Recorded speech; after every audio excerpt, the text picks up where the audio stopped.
Let's look at some biblical examples of Quoque and hypocrisy. One, the Pharisees and Jesus.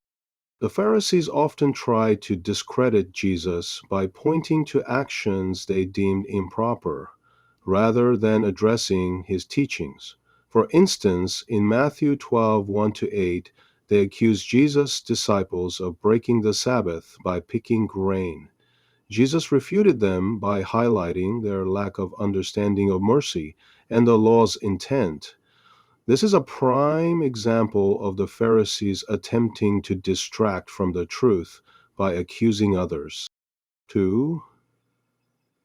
Cain and Abel. In Genesis 4:9, after killing Abel, Cain deflected responsibility when God asked, "Where is Abel thy brother?" Cain's response, "Am I my brother's keeper?" is a form of deflection and blame shifting. Instead of addressing his wrongdoing, Cain shifted the focus to question God's intent. 3. Adam and Eve in the garden. In Genesis 3:12-13, Adam blamed Eve for giving him the forbidden fruit, and Eve in turn blamed the serpent. Both engaged in deflection rather than taking responsibility for their actions. This pattern of blame shifting is often used in arguments to escape accountability. For the woman caught in adultery, in John 8:3-11, the scribes and Pharisees brought a woman caught in adultery to Jesus, seeking to trap him. Their hypocrisy was evident when Jesus said, "He that is without sin among you, let him first cast a stone at her."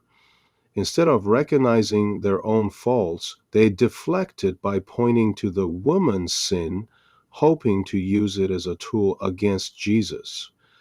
Now we shall explore how the Bible condemns hypocrisy and deflection. 1. Jesus on hypocrisy. In Matthew 7:3-5, Jesus famously said, "And why beholdest thou the mote that is in thy brother's eye, but considerest not the beam that is in thine own eye? Or how wilt thou say to thy brother, Let me pull out the mote out of thine eye, and behold, a beam is in thine own eye?" This passage directly addresses the tendency to criticize others while ignoring one's own shortcomings, a behavior central to the Quoque Fallacy. 2. Proverbs on deflection. Proverbs warns against those who use words deceitfully to avoid accountability. For instance, Proverbs 12:22 says, "Lying lips are abomination to the Lord, but they that deal truly are his delight." Deflection and blame shifting are forms of deceit, making them contrary to God's standard of truthfulness. 3. James on personal responsibility. James encourages believers to take responsibility for their actions rather than deflecting blame. In James 1:14, he writes, "But every man is tempted when he is drawn away of his own lust and enticed." This reminds us that sin arises from our own choices, not from external factors or the actions of others. Now let's check out how to respond biblically. 1. Stay focused on the issue. Just as Jesus did, redirect the conversation back to the main point rather than getting caught up in deflections. For example, when faced with accusations of hypocrisy, acknowledge personal flaws but emphasize the truth of the argument itself. 2. Respond with grace and truth.